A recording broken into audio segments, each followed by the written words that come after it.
Good evening to everybody. We'd like to thank David and Esther Fried for sponsoring the Short Dvar Torah on Parshat Shemot.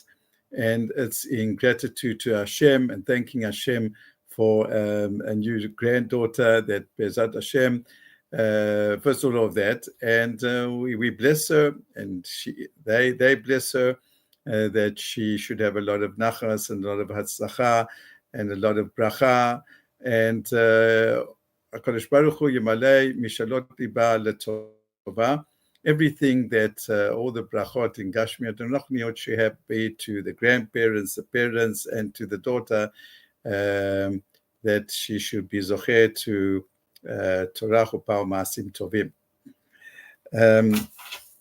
So speaking about children which are born, I wanted to say a short Dvar Torah on the birth of Moshe Rabbeinu.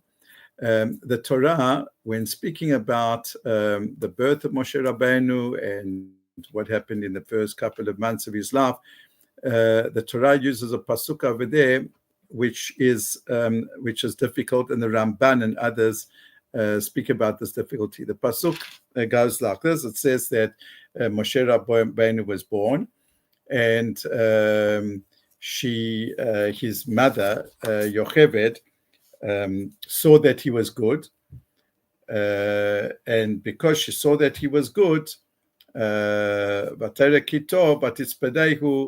that therefore she hid him away, that the Egyptians shouldn't be aware of the birth. And the Ramban is troubled by the language of the pasuk, because it seems to imply that the reason that she hid her son, her child Moshe, was that she saw that he was good.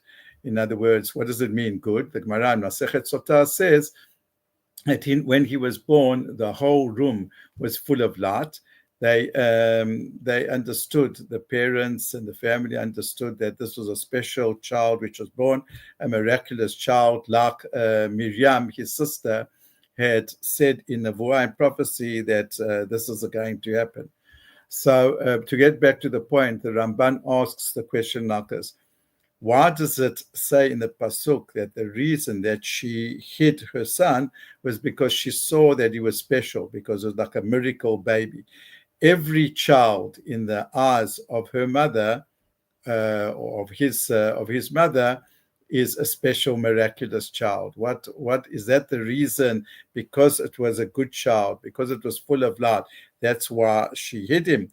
Even without that, she would have hidden him. That's the language and the kushya of the Ramban. So there's a very, very fascinating pshat of Rav Henoch Levovich, one of the Chachmei Musar, who he says like this: without the miracle, she wouldn't have thought of hiding him in the ark, making a little ark for him and hiding him in the bulrushes. She would have, if the miracle wouldn't have happened, if she wouldn't have realized that this child is a miraculous baby, she would have despaired of hiding him for after the 3 months, and she wouldn't have thought of the idea, she wouldn't have contrived of the idea of making an ark for him and then putting him into the bulrushes. In other words, what he's saying is that without the miracle, if just nature would have run its course, that would have filled her with despair. And the sense of despair, the sense of sadness, that she just doesn't know what to do with this baby, that would have stifled, it would have paralyzed any thinking of what plan to do with the baby. Her being upset, her being in a state of despair would have, as I said, paralyzed her thinking, that she wouldn't know what to do. But it's because she saw that this baby was a miraculous baby, because she saw the hand of Hashem in this baby, because she had a palpable way of seeing that. Look, this baby is mamash miraculous. Look at now, as soon as he's born, the whole room is full of light. So they see now that because she understands now that this baby is miraculous, it's like someone who is totally different from anybody else. Therefore, her mind now is alert. Her mind and her emotional being is full of vibrancy. And then she could think of something which is like out of the box, because she's so like alive. She's so, as I say, alert and vibrant, that brings her to think of something she would never have thought otherwise. And that is to take the baby and to make an ark for him, like cover him up, give him a little provisions, put him in the rushes next to the palace, where she knew that, according to some people, Paro's daughter would come. All these thoughts only came to her because she was given this push, she was given this impetus, that she saw that he was miraculous.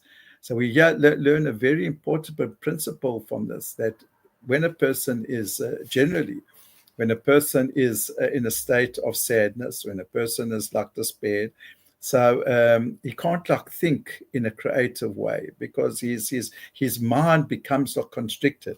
When a person is filled with emunah, full of simcha, so then that again helps the person to like tune in, to make a plan, to like think creatively, to somehow realize the plan of HaKadosh Baruch Hu. That's why the Pasuk says, she saw that he was good, she saw it was a miracle, and that was the cause that she made an extra effort to like understand and to think about what's the good way to save him. Shabbat Shalom to everybody. Shabbat Shalom to all the Chayalim, to all the Psulim, to all the Chatuvim, that HaKadosh Baruch Hu should bring them all home safe and sound. Shabbat Shalom.